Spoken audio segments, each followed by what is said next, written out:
Nous sommes très heureux ce matin de vous savoir en bonne santé surtout. Nous bénissons le Seigneur pour. Et ce matin, par la grâce du Seigneur, je disais, nous allons nous entretenir dans la parole de Dieu.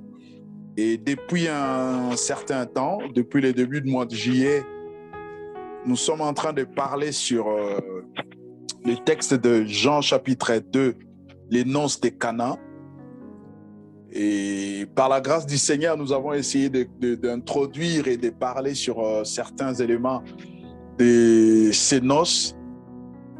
Et là, ce matin encore, nous revenons pour toucher à un élément que nous avons déjà parlé 2 fois, je crois. Et aujourd'hui, c'est la 3e fois. Nous avons parlé spécifiquement de vin. Et j'ai essayé un tout petit peu de parler de Marie, la mère de Jésus, pas de Marie, de parler de la mère de Jésus. Et de temps en temps, j'essaie un peu d'éclaircir, d'essayer d'éclaircir sa présence. Quelle est la profondeur, la révélation de sa personne dans ces noces de Cana. Pourquoi on ne parle pas de Marie, on ne parle pas de la maman de Jésus, on ne parle pas, on nous parle de sa mère. Et par la grâce du Seigneur, ce matin encore, nous revenons pour parler de la même chose. Et permettez que nous puissions lire ces textes rapidement. Je vais lire à partir du 4e verset. Je vais lire à partir du 5e verset jusqu'au verset 7. Je lis la parole de Dieu. Sa mère dit au serviteur, « Faites tout ce qu'il vous dira. » Il y avait là 6 jarres de pierre destinées aux purifications des Juifs et contenant chacune 2 ou 3 mesures. Jésus leur dit, « Remplissez d'eau ces jarres. » Et ils les remplirent jusqu'en haut. Verset 8. Puisez maintenant, leur dit-il, et portez-en à l'organisateur du repas. Et ils le lui portèrent. Seigneur, bénis ta parole ce matin. La Bible dit, la révélation de ta parole rend sage. Et c'est celle que nous avons besoin ce matin, c'est de ta sagesse pour nous donner les discernements dans la réflexion avec toi, bien sûr. Au nom de Jésus, cher Saint-Esprit, merci de nous aider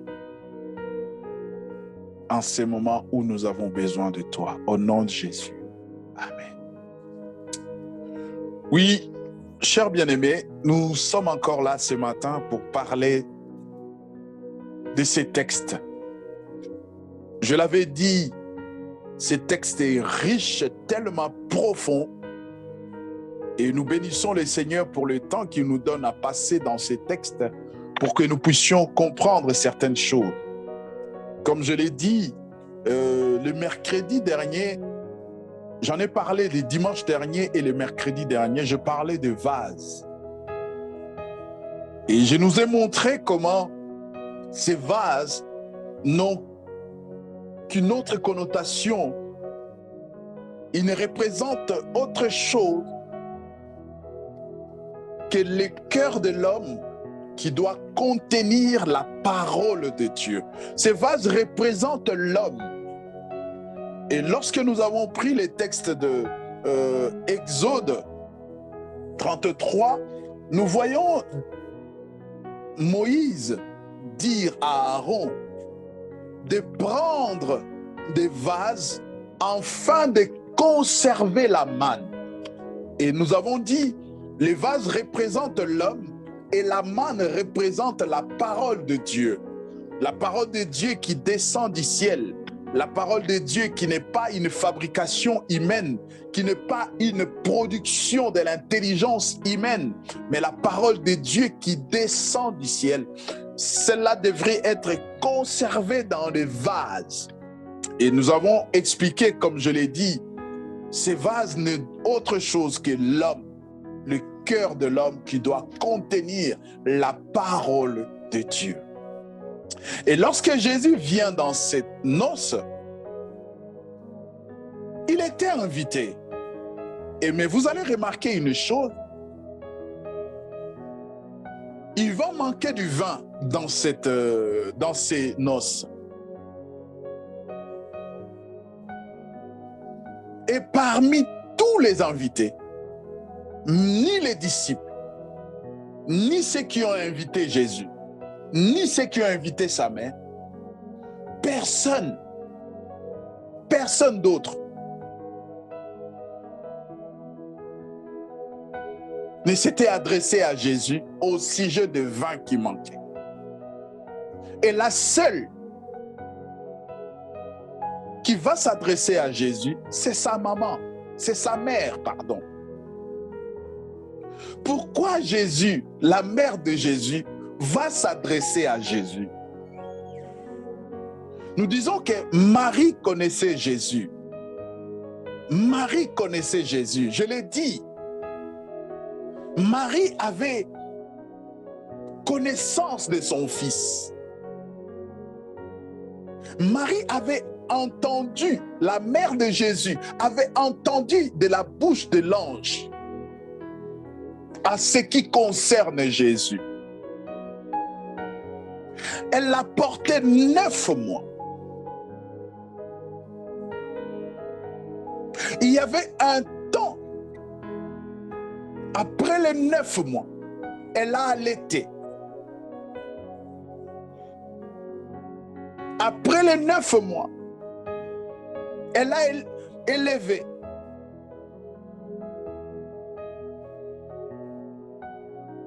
Elle a vu Jésus grandir. Marie avait la révélation de Jésus.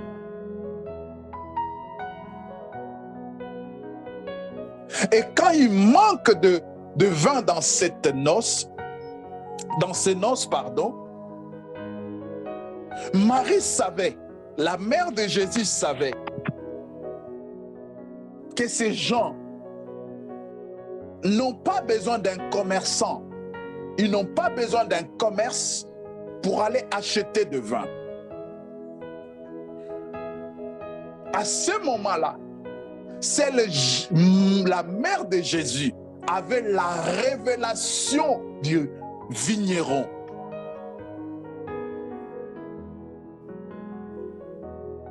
C'est lui le fabricateur ou le créateur des vignes. Vu la quantité et l'ampleur de ces noces, ces gens-là n'avaient pas besoin de commerce pour acheter. Ils avaient besoin d'un producteur. Sans broncher, sans hésiter, Marie va droit au but. Ils n'ont plus de vin. Je ne sais pas si elle a appelé fils ou Jésus. Mais la Bible dit, elle va vers Jésus, pas vers son fils. Elle va vers Jésus et lui dit, ils n'ont plus de vin. Et Jésus dit à Marie, à sa mère, qu'a-t-il entre toi et moi? Mon heure n'est pas encore arrivée.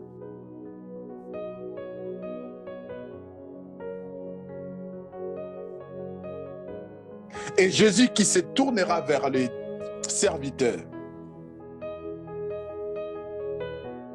Il y avait là 6 jarres que personne ne faisait attention. on ne le calculait même pas, ce n'était pas le temps de la purification. On ne pouvait même pas penser à ces jarres. Mais elles étaient là, elles participaient à la fête. Même dans l'inconscience, elles faisaient partie. Ces vases ne savaient même pas que le salut de ces noces viendrait d'elles.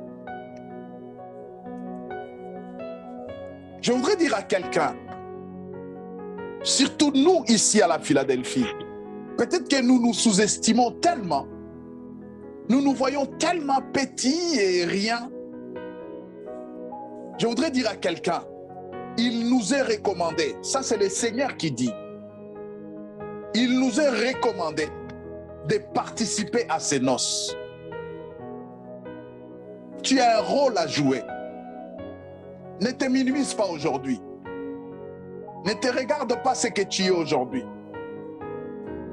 Tu as un demain radieux. Tu as un demain merveilleux.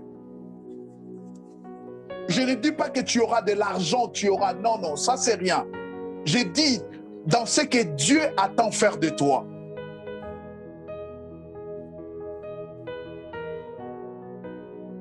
Peut-être qu'aujourd'hui, ce que tu fais, ce que nous faisons, nous ne réalisons pas. Combien de personnes nous bénissons par nos prédications, par nos exhortations, nous ne réalisons pas. J'en profite pour bénir un frère qui est en train de faire un travail merveilleux. Et je le vois par les abonnements dans notre site. Et le frère ne le fait pas pour Léon. Il le fait pour Dieu. Et certainement, Dieu n'est pas Léon. Si ça aurait été Léon, frère, peut-être que tu serais, je ne sais pas, peut-être que tu serais déçu un jour. Mais tu le fais pour Dieu. Je ne dis pas que Dieu te bénira. Je dis tout simplement, si tu le fais pour Dieu, dis-toi, il y a une récompense. Tout ce que nous faisons pour Dieu, il y a une récompense. Et tout ce que nous faisons aussi contre Dieu, il y a une rétribution.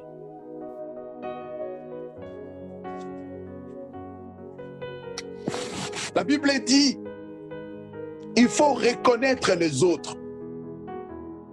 Reconnaissez les grâces que les autres ont.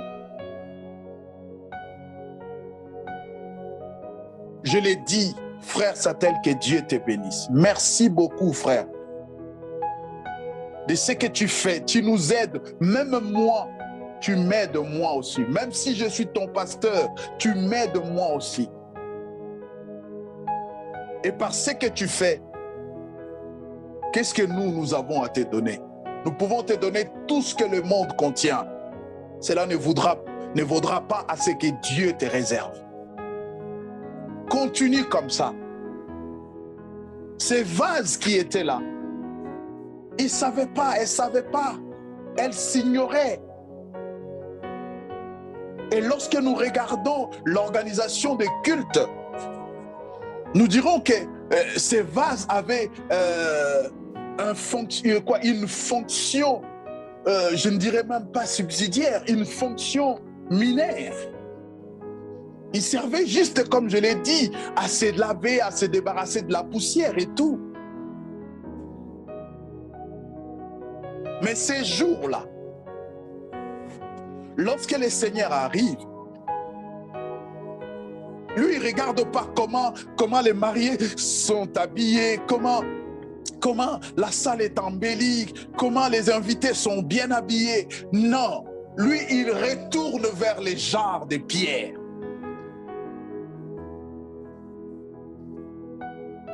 Est-ce que lorsque le Seigneur vient dans son assemblée le matin, est-ce qu'il se retourne vers toi? Le Seigneur a-t-il son attention tournée vers toi? Qu'est-ce qui a attiré l'attention du Seigneur par rapport à ces jarres?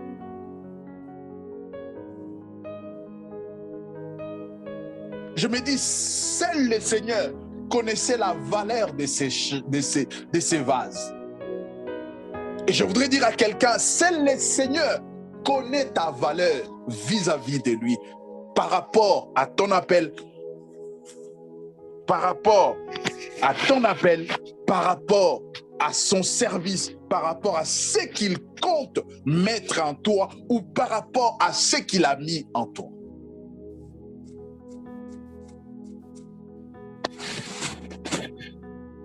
Et lorsque le Seigneur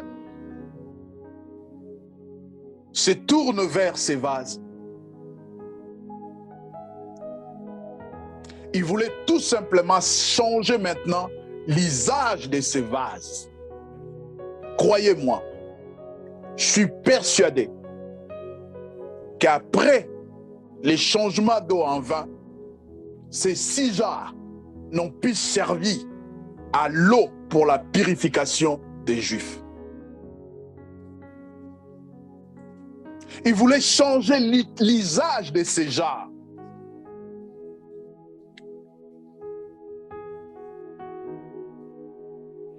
Si c'était juste pour se débarrasser de la poussière, si c'était juste pour l'abolition, le Seigneur voulait maintenant que ces jarres puissent jouer un rôle capital. C'est de porter le vin doux. Le vin doux dont le monde a besoin. Le vin doux dont l'Église a besoin.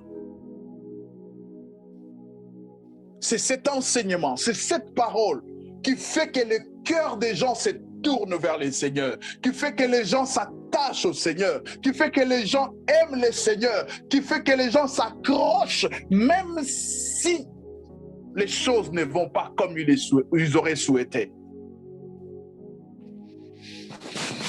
Lorsque les gens sont venus voir les disciples pendant l'effusion de l'Esprit, ils ont dit qu'ils étaient remplis du vin doux. Et le vin doux qui est sorti de la bouche de Pierre, repentez-vous, soyez réconciliés avec Dieu. Repentez-vous et soyez réconciliés avec Dieu.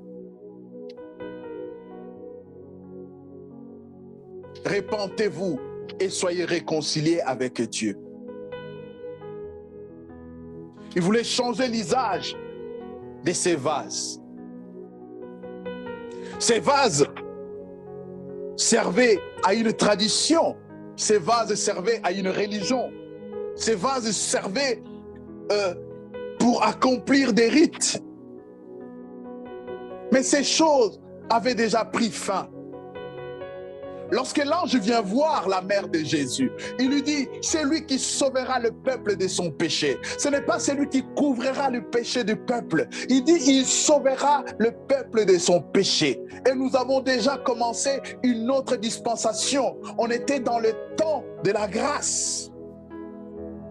De la grâce dans sa plénitude. De la grâce étant qu'une personne.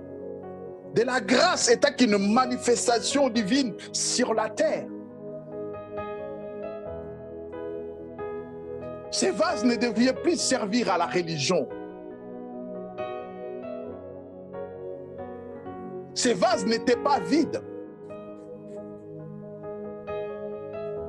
Ces vases avaient déjà une alliance.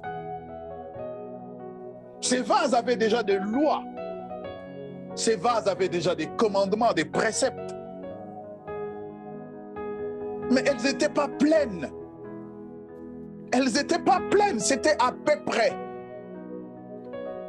Voilà pourquoi Paul dira dans les livres des Hébreux, si la première alliance était parfaite, la deuxième ne serait pas venue. Si les jarres étaient pleines, Jésus n'aurait pas demandé qu'on les remplisse encore de nouveau. Parce qu'on ne peut rien mettre dans un vase ou dans une bouteille qui est déjà remplie. La nouvelle alliance n'était pas totale, l'ancienne alliance n'était pas totale, l'ancienne alliance n'était pas pleine.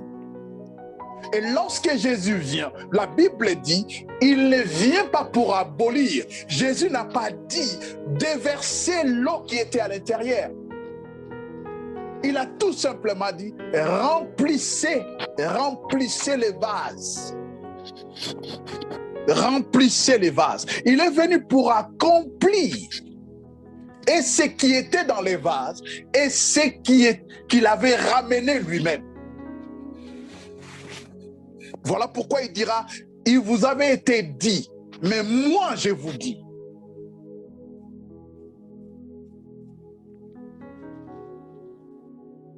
Ces vases servaient à la religion, je l'ai dit, à la tradition, aux coutumes. Mais lorsque Jésus arrive, il vient pour changer l'usage de ces vases. Jésus ne vient pas pour créer, pour fabriquer d'autres vases.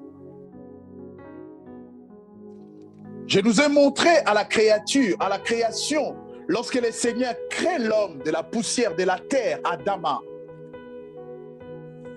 C'est depuis la création, l'homme vient de la boue, de la terre. Et nous avons toujours appelé Dieu potier, et nous sommes de l'argile. Nous avons été déjà créés. Ces vases ont déjà été créés. On l'a trouvé. Jésus les a trouvés. Ont déjà été fabriqués. Jésus ne vient pas pour fabriquer d'autres vases. Il utilise les mêmes vases fabriqués, mais avec une nouvelle mission. Avec une nouvelle mission. C'est ce que le Seigneur veut faire avec nous. C'est ce que le Seigneur a fait avec nous. Bien-aimés, nous sommes grandis dans des religions. Nous étions pécheurs et loin de Dieu. Et lorsque le Seigneur vient à nous, la Bible dit dans 2 Corinthiens 5, 17, lorsque nous sommes en Christ, nous devenons de nouvelles créations. Ça, c'est la version originale. Mais la version traduite dit, nous devenons de nouvelles créatures. Non. La créature est déjà créée. Il n'y a personne qui me dira que quand je suis venu au Seigneur, j'étais noir et maintenant je suis blanc. Ou j'étais blanc, maintenant je suis noir. Ou j'étais homme, maintenant je suis femme parce que je viens au Seigneur. Non, nous sommes déjà créés. Lorsque nous venons au Seigneur, il y a une transformation, il y a une transformation intérieure qui s'est faite. Dans la créature, Dieu fait de nous de nouvelles créations. Et c'est dans la nouvelle création que Dieu met les choses. La nouvelle création devient ce que nous sommes aujourd'hui, enfants de Dieu. Dieu ne vient pas pour nous changer notre aspect initial. Quand je parle aspect de la créature, du corps surtout, Dieu vient changer. Il change dans la créature le contenant, il change le contenu.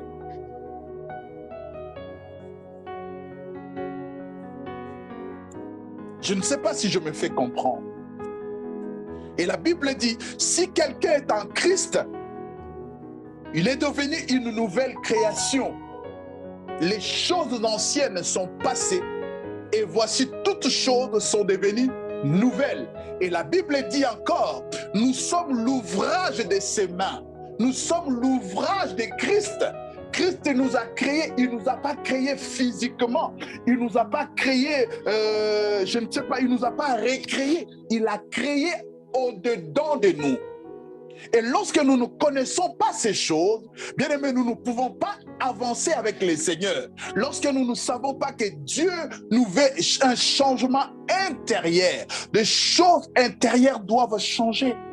Ces vases qui servaient à la purification des Juifs, ces jours-là, depuis ces jours-là, ces vases n'ont plus servi à la purification. Ces vases ont servi à ce que les vies des Juifs, qu'ils comprennent en dehors de vin enivrant, il y a un vin doux.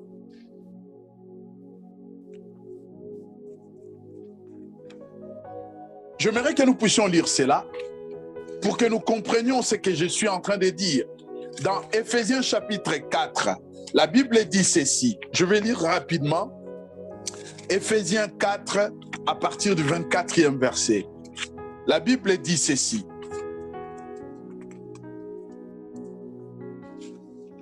Excusez-moi.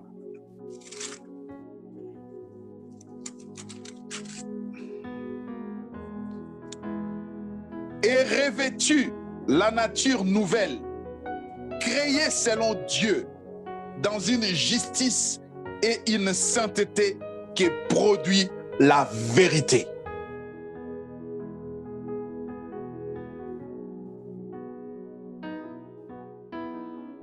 Je commence au verset 23. Au 22 même, si vous voulez.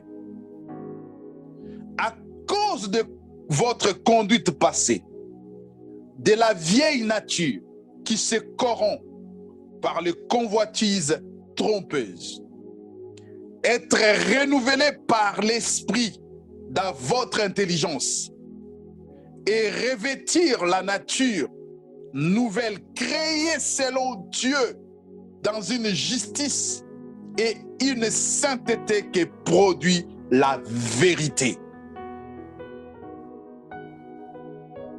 La Bible dit, à cause de votre conduite passée, votre religion, votre hypocrisie, votre vie de passé, vous servez à la purification. Je parle maintenant à ceux qui sont à l'église. Je ne m'adresse pas à ceux qui ne connaissent pas le Seigneur. L'hypocrisie dans l'église, le mensonge dans l'église, double vie dans l'église, un pied dedans, un pied dehors. À cause de cela, dit le Seigneur, cette vieille nature qui se corrompt par la convoitise trompeuse, Dieu a fait que nous soyons renouvelés par l'esprit dans notre intelligence et revêtir la nouvelle création selon Dieu. Et c'est cette nouvelle création, c'est Dieu qui opère en nous. Cette nouvelle création, c'est lorsque nous sommes sincères, comme ces gens ont posé la question à Pierre, que veux-tu que nous fassions? Et Pierre leur a dit, convertissez-vous, changez de vie, changez de direction, n'allez pas en direction de la perdition, revenez à Dieu, choisissez les chemins de Dieu, les chemins de la vérité. La Bible dit, et revêtir la nature nouvelle créée selon Dieu dans une justice et une sainteté qui produit la vérité. Colossiens 3, verset 10. Et revêtu la nature nouvelle qui se renouvelle en vie d'une pleine connaissance selon l'image de celui qui l'a créé. Bien-aimé, le Seigneur a besoin de nous. Je voudrais dire à quelqu'un, si tu ne connais pas le Seigneur a besoin de créer en toi un homme, une femme nouvelle. Un homme nouveau, une femme nouvelle, selon sa volonté. Dieu ne va pas te changer. Dieu ne va pas changer ton extérieur. Dieu a besoin de commencer à changer ton intérieur, afin que l'extérieur puisse refléter l'intérieur. Il a besoin de changer ce qui est en toi. Le regard que ces Juifs qui sont venus aux noces de Cana, le regard, la considération qu'ils avaient face aux Sija, leur considération avait changé.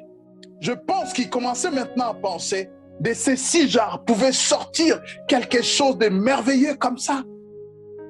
Et c'est ce que le Seigneur veut faire avec une vie.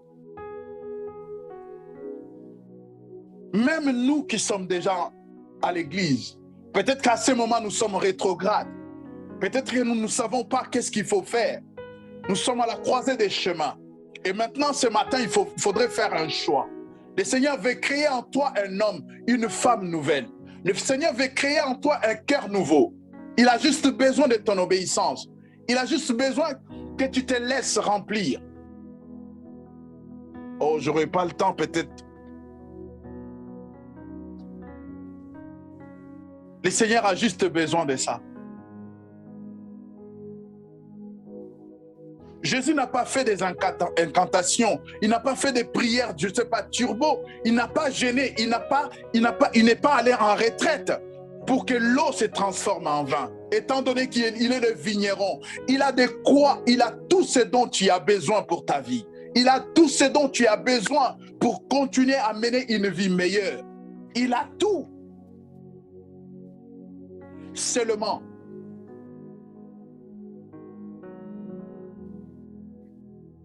il a besoin que tu exprimes tes incapacités. Les incapacités de ces vases étaient quoi? Elles n'étaient pas pleines. Ces jarres, elles n'étaient pas pleines. Comme je l'ai dit, dans un vase plein, on ne rajoute plus rien. On ne rajoute plus rien. Ces vases n'étaient pas pleins. Ou ces jarres, si vous voulez.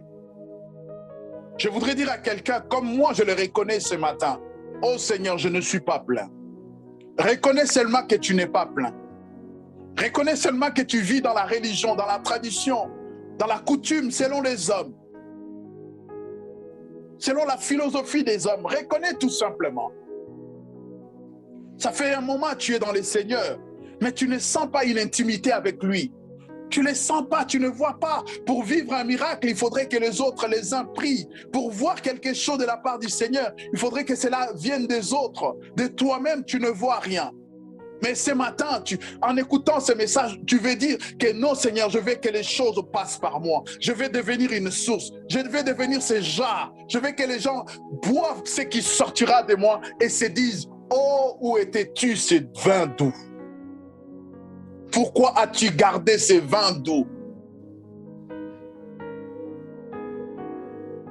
Pourquoi as-tu gardé ton comportement, ton caractère? C'est donc que le Seigneur t'a donné. Car dans la famille, on en avait besoin. Dans la société, on en avait besoin. À l'école, je ne sais où, les gens en ont besoin. Pourquoi tu gardes ça? Le Seigneur a besoin de te remplir. Seulement si tu es vide. Croyez-moi, bien-aimé, la seule chose qui pouvait faire obstacle à ce que ces vases ne soient pas remplis, ou ces jarres, si elles avaient été déjà pleines.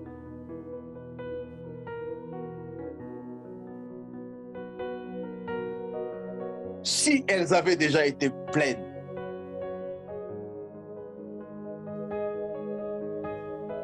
Aujourd'hui, bien-aimés, nous venons à l'église, mais nous sommes vides, nous ne sommes pas remplis. Au moment de l'adoration, nous sommes vides, nous ne sommes pas remplis. Croyez-moi, même Jésus, la Bible ne le dit pas, mais je crois qu'il avait bu de ces vins. Parce qu'il était convive. Le Seigneur a besoin de boire de ton eau. Il a besoin de boire de ton vin. Ce qui est en toi, ce qui te remplisse, c'est le mot d'adoration, c'est des mots de louange, c'est des mots d'exaltation. Mais qu'est-ce que tu as?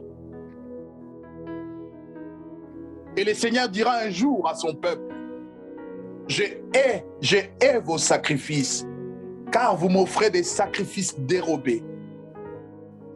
Je l'ai dit dans mes prédications, et sacrifice dérobé, toute parole, toute prière qui ne vient pas du profond de ton cœur, mais que tu as entendu les autres, que tu as entendu Moïse dire dans ses psaumes, et tu vas t'en accaparer pour dire au Seigneur, cela n'a aucun fondement, cela n'a aucune source d'amour.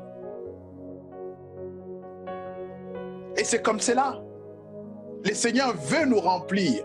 Lorsqu'il nous donnera de son eau, lorsqu'il nous donnera de son vin doux, les choses couleront. Même lorsque nous ouvrirons pas la bouche pour l'adorer, cela viendra, il viendra puiser dans nos cœurs. Le seul obstacle, lorsque nous faisons semblant d'être remplis, alors que nous sommes au vide, avec des sacrifices dérobés. Oh bien-aimé, si tu es rempli, tu n'as plus besoin du Seigneur.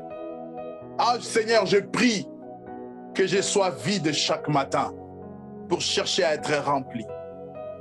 Je l'ai dit, lorsque je parlais du vin doux, Jésus a donné le Saint-Esprit dans Jean 15 ou 16. Il a dit aux disciples, recevez le Saint-Esprit. Ils avaient le Saint-Esprit. Mais il dit, attendez la plénitude, afin que vous soyez des victimes pour la bonne nouvelle.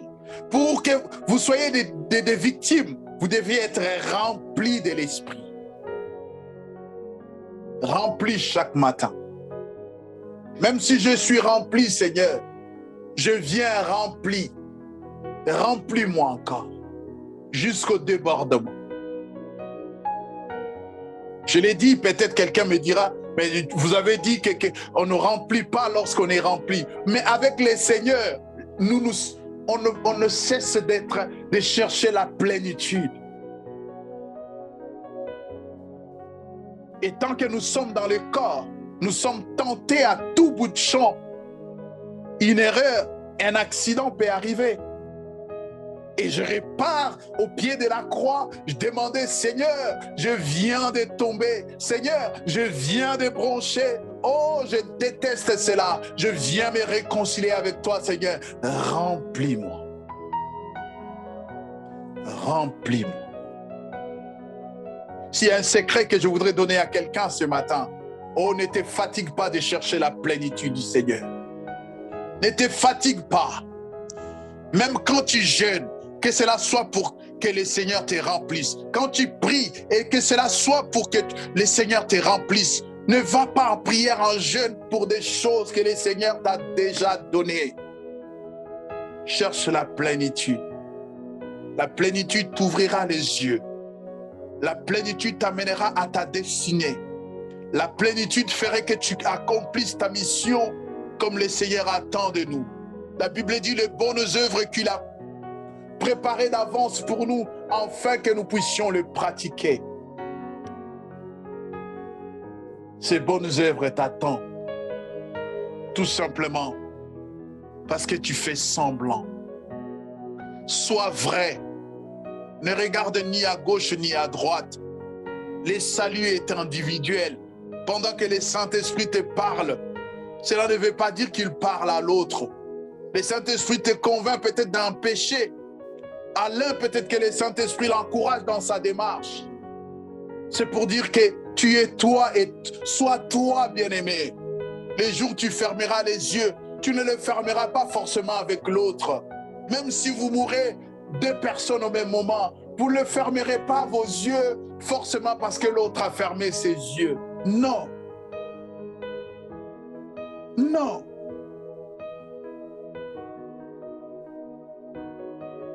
Soyons vrais, soyons humbles.